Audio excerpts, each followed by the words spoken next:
Bom dia, meu irmão, minha irmã. A paróquia Nossa Senhora Aparecida, juntamente com a TV Oração, traz até você, nesta terça-feira da 23ª semana do Tempo Comum, dia 6 de setembro de 2022, a reflexão do Evangelho de Lucas, no capítulo 6, versículos 12 a 19. Vamos juntos rezar e meditar a palavra de Deus.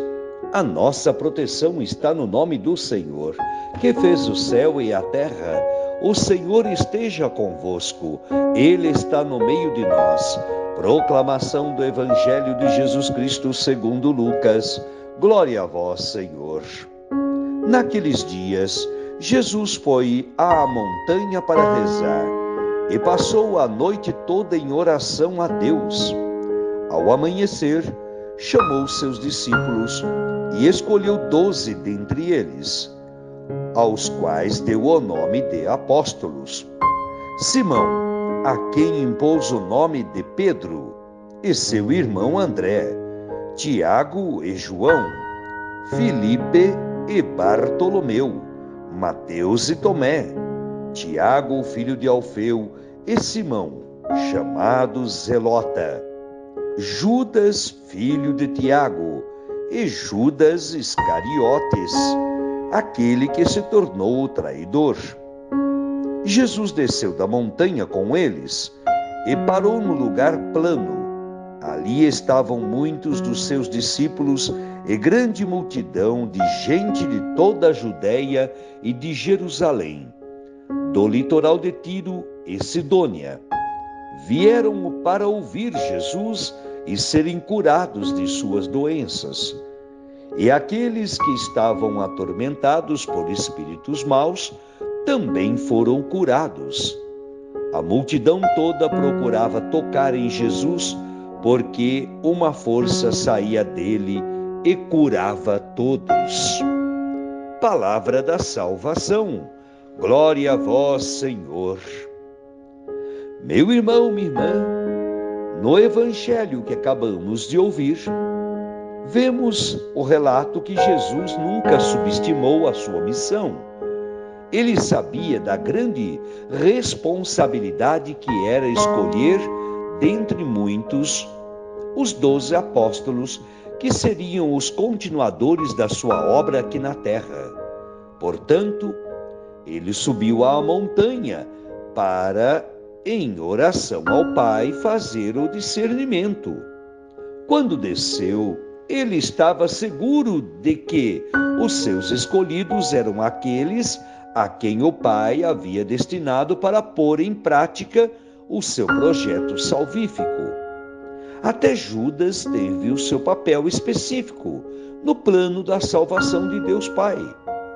Muitas vezes nós também rezamos, fazemos o discernimento e no primeiro sinal de que algo não vai bem, nós começamos a duvidar da nossa oração e do direcionamento do Senhor.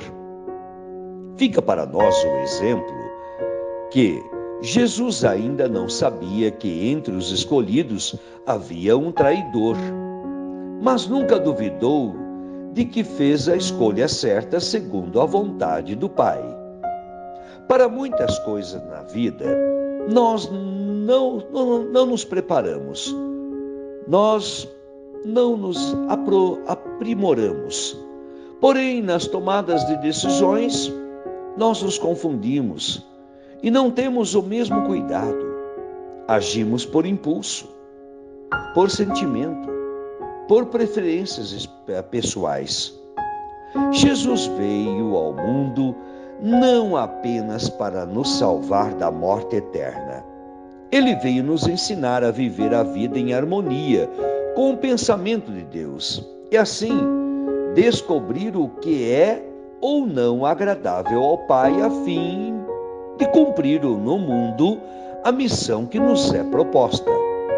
Ele nos instruiu sobre o que fazer antes de tomar qualquer decisão, de resolver qualquer problema, de escolher, de fazer opções, enfim, antes de enfrentar as multidões. foi à montanha para rezar. Ele nos dá o exemplo. E passou a noite toda em oração a Deus, a fim de escolher os 12 apóstolos a quem ele entregaria a sua igreja. Ao amanhecer, ele já sabia o que fazer. Entre muitos, ele escolheu somente 12. Unicamente depois de escutar o Pai, foi que Jesus tomou a iniciativa de reunir os seus discípulos e fazer a escolha conforme o Pai lhe havia revelado. Muitas vezes, meu irmão, minha irmã, nós também nos prostramos aos pés do Pai e pedimos orientação para a nossa caminhada. Falta-nos, no entanto, a paciência para esperar o momento e o fruto das escolhas, para fazermos sob a orientação do Espírito Santo. No primeiro contratempo, nós já estamos nos decepcionando e nos frustrando, achando que fizemos as escolhas erradas e culpamos a Deus pelos acontecimentos. Jesus sabia que na sua missão, ele teria que enfrentar dificuldades, também com os seus escolhidos. Como assim? Enfrentou. Sabia que estaria lidando com homens cheios de defeitos, mas mesmo assim não desistiu e foi com eles até o fim. Precisamos também nós estarmos firmes e convictos em tudo quanto nos for revelado pelo Pai, em oração. A sua palavra é a garantia para confirmar o que ele nos confidenciar durante a oração. Não tenhamos medo de confiar na força do Espírito Santo quando precisarmos de orientação. Jesus é o nosso modelo, o nosso mestre, e com ele nós aprendemos a viver sem temor o que Deus nos mandar fazer. Quando nós também subirmos a montanha para orar, estejamos certos de que lá o Senhor nos dará a orientação segura para que possamos descer e enfrentar a multidão e até os traidores com serenidade e segurança. Que as palavras do Santo Evangelho perdoem os nossos pecados. Amém. Deixo aqui a você, a sua família e aos seus afazeres deste dia minha bênção, pela intercessão de Nossa Senhora Aparecida e São José. Em nome do Pai, do Filho e do Espírito Santo. Amém. Caminhamos sempre firmes na fé e confiantes da presença de Jesus junto de nós. Avante sempre!